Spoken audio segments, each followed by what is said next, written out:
Matthew Sweet is here in Cleveland on tour promoting this album, Earth, an A&M release. Matthew's behind the album, there he is.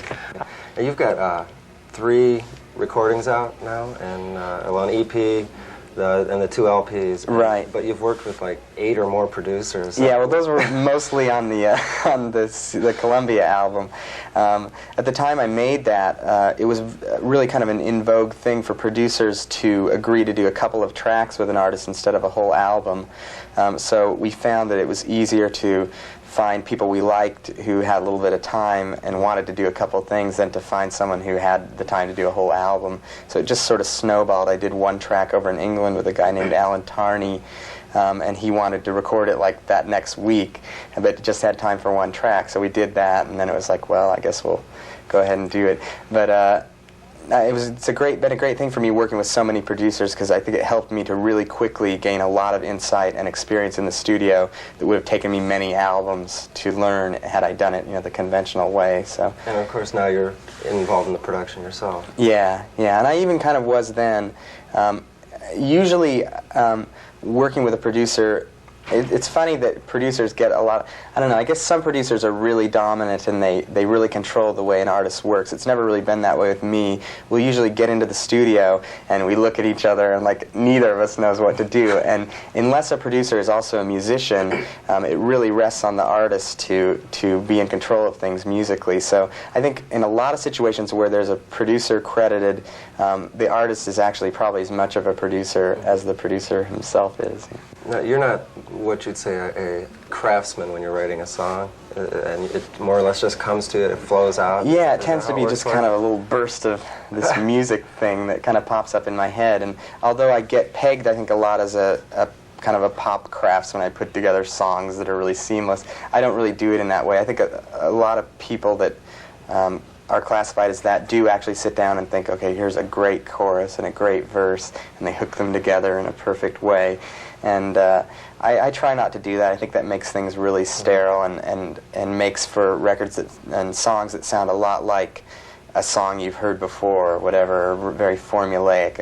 And so I try to just like get a burst of energy and like then kind of weld it into a shape. So does it come easy for you, or are you thinking, well, now I'm going to sit down and write a song and it comes out, or is it more like you're driving in the car and you're It's more like I'm driving in the car, yeah, and I'm searching for a pencil. It'll tend to a lot of times happen in my head first, like a lot of times in the shower, actually. But I will usually just kind of be in a mood to write. I don't usually need to set aside time to write. I probably will have to do that more now that I've become really busy doing the touring and all that.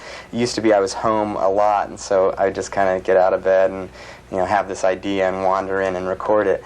But it's kind of like an urge I get. Like I just kind of get in the right frame and I know it's going to happen. Your first band experiences came when punk rock exploded, and a lot of punk rock made a lot of people who had no musical experience at all go out and buy a guitar and go in a band. Right. And, they can't play, but you've survived that by mastering quite a few instruments. Yeah, well, it wasn't really that way with me. I didn't kind of join the punk revolution by, anybody can play a guitar. I was a bass player before that, and, I learned to play bass off of, like, Yes records and all these, like, progressive things, Electric Light Orchestra and stuff. I would learn the bass lines off all these really technical things. And then that revolution happened, and what it really did for me was help me find a spirit that brought me enjoyment through music that wasn't based upon like technical playing and all that, and gave me the urge to write songs and play more instruments myself so that I could flesh out that vision of the songs I was writing. So I think that it was mostly for me an energy thing when that happened. It was like, wow, I can play one note through most of the song and it's 100 times more exciting than that Stanley Clarke lick that took me 10 hours to learn. We have the video to Vertigo, and we're going to be seeing it right great. now. So why don't you tell me a little bit about that, the song or the video? Okay, well, Vertigo it's a song about sort of fear of closeness and relationships, of taking risks, and the video was really a lot of fun to make. A real guitar legend, this guy Robert Quine, is in it. I actually got him in my video. When I was a teenager, during this punk revolution, I was listening a lot to this guy Richard Hell, who Yes. Bob Klein played with. I never dreamed that I'd have him play with me. But since then, he worked on this record, so that was a triumph to have him in my video, because I know he's never been on MTV or whatever before, and so that was fun. There's all sorts of kind of wild things going on in the video. There's all this shaving stuff that's kind of for tension with this razor blade and the jugular vein. I love that part.